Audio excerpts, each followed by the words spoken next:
அடுப்பில் நான் வந்து ஒரு பாத்திரம் வச்சுருக்கேன்.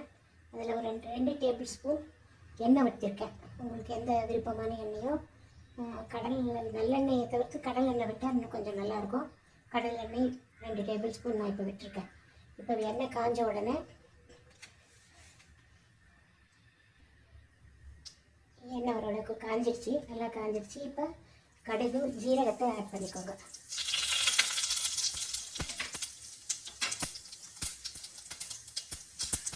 கூடவே இந்த உளுத்தம் பருப்பையும் ஆட் பண்ணிக்கோங்க. அதுக்கப்புறம் கஸ்தூரி இது வந்து மிளகாய் எடுத்து வச்சுருக்கிறேன், அதாவது காஷ்மீரி மிளகாய். இது வந்து விதையெல்லாம் எடுத்துட்டு இப்போ நான் வந்து வெறும் மிளகாயை மட்டும் கிள்ளி போடுறேன். இது ஒரு 5-6 மிளகாய் எடுத்துருக்கேன்.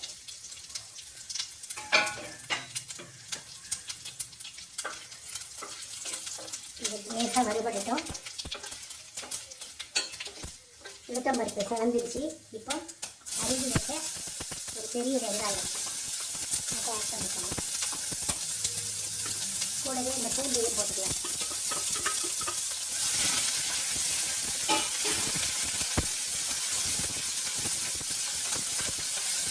இது ஓரளவுக்கு வெங்காயம் வதங்கினா போதும்.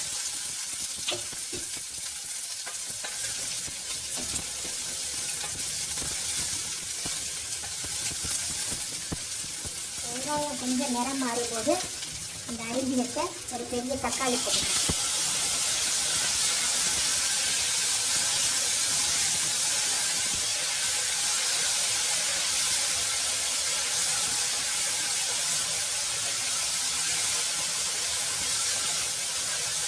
தக்காளி நல்லா வதங்கணும். அதோட கூடவே ஒரு 1/4 டீஸ்பூன் மஞ்சள் பொடி,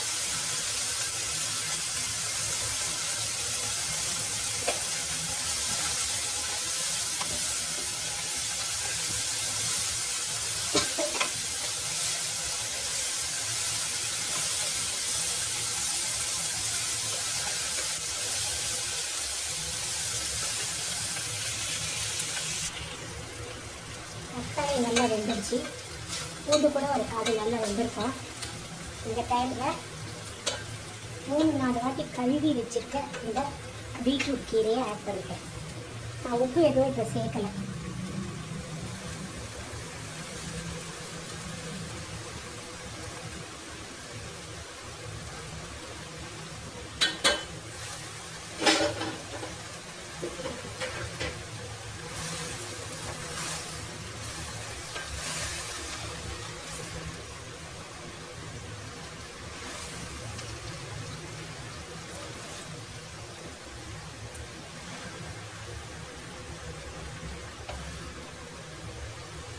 நல்லா கலரி விடுங்க.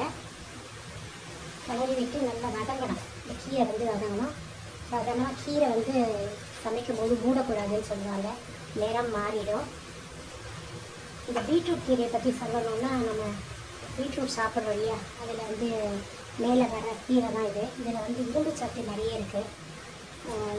அதாவது ரத்த சோகை இருக்கிற அவங்கெல்லாம் வந்து அடிக்கடி இந்த கீரையை எடுத்துக்கலாம். இது வந்து ஊட்டியில் நல்லா கிடைக்கும். ஏன்னா ஊட்டியில் தான் வந்து பீட்ரூட் எல்லாம் விளைச்சது. இப்போ நான் வந்து ஊட்டியில் இருக்கிறதுனால இந்த கீரை எனக்கு சுலபமாக கிடச்சிது. அதனால தான் இந்த ரெசிபி உங்களுக்கு செஞ்சு காமிக்கிறாங்க. கீரை வந்து சுருங்க ஆரம்பிச்சிருச்சு பாருங்கள்.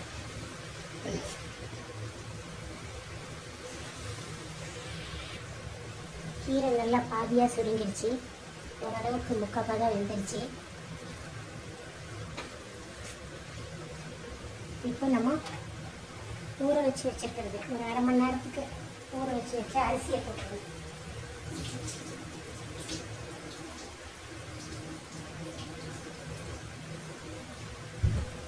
அந்த 1/2 மணி நேரம் ஊற அந்த அரிசியை அதில் போட்டுறேன்.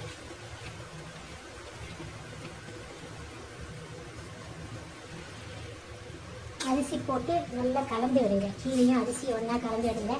இது பீட்ரூட் கீரைன்றதுனால உங்களுக்கு கொஞ்சம் சாப்பாடு வந்து ஒரு ரோஸ் கலரில் கிடைக்கும், இளம் சிவப்பு நிறத்தில் கிடைக்கும். ஏன்னா பீட்ரூட்டில் அந்த கலர் இருக்குது, பீட்டா கேரட்டில் நிறைய இருக்குது. அதனால் இந்த கலர் உங்களுக்கு கிடைக்கும்.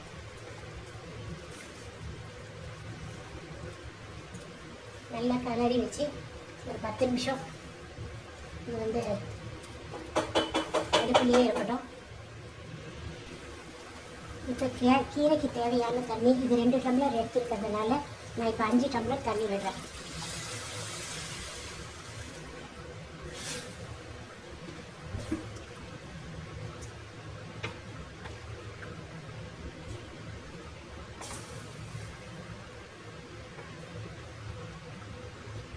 டம்ளர் தண்ணி விட்டு கீரைக்கு சாதத்துக்கு தேவையான உப்பு,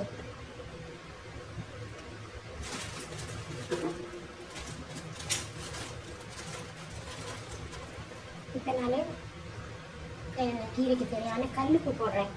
ஏன்னா எப்போவுமே கல்லுப்பு அயோடின் நிறைய இருக்குது, அதை நீங்கள் வந்து யூஸ் பண்ணுங்கள். தூளுப்பை விட கல்லுப்பு நல்லது. ஆனால் அது வந்து ஒரு ப்ராக்டிஸில் தான் வந்து நம்ம கையில் எடுத்து போட தெரியும்.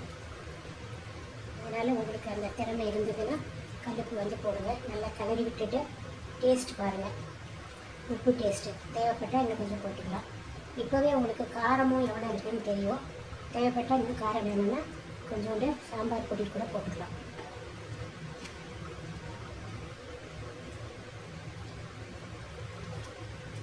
எனக்கு கீரைக்கு இப்போ நான் போட்ட உப்பு எனக்கு போதுமானதாக இருக்குது. இந்த வீட்டில் ரொம்ப காரம் சேர்க்க மாட்டாங்க. ஏன்னா குக் பண்ணும்போது நம்ம போட்ட அந்த மிளகா வந்து காஷ்மீரி மிளகா வந்து கொஞ்சம் காரத்தை கொடுக்கும். அதனால் நான் மிளகாய் பொடி போடலை, அவ்வளோதான். இப்போ நம்ம மூடி போட்டு இதை வந்து குக் பண்ணலாம். முடிஞ்ச உடனே நான் உங்களுக்கு காமிக்கிறேன். ஒரு 15 நிமிஷம் ஆயிடுச்சு, நம்ம திறந்து பார்க்கலாம். கீரை சாதம் எவ்வளோ அருமையாக உதிரியாக வந்திருக்கு பாருங்கள். கீரை சாதம்னு சொல்லலாம், கீரை பிரியாணின்னு சொல்லலாம். பாருங்க,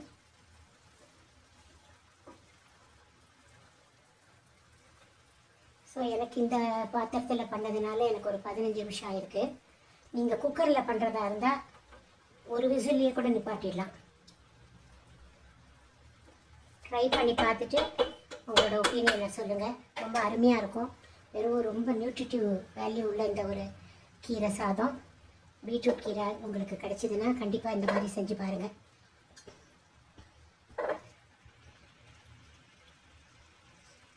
சேனலை சப்ஸ்கிரைப் பண்ணி ஆதரவு தாங்க.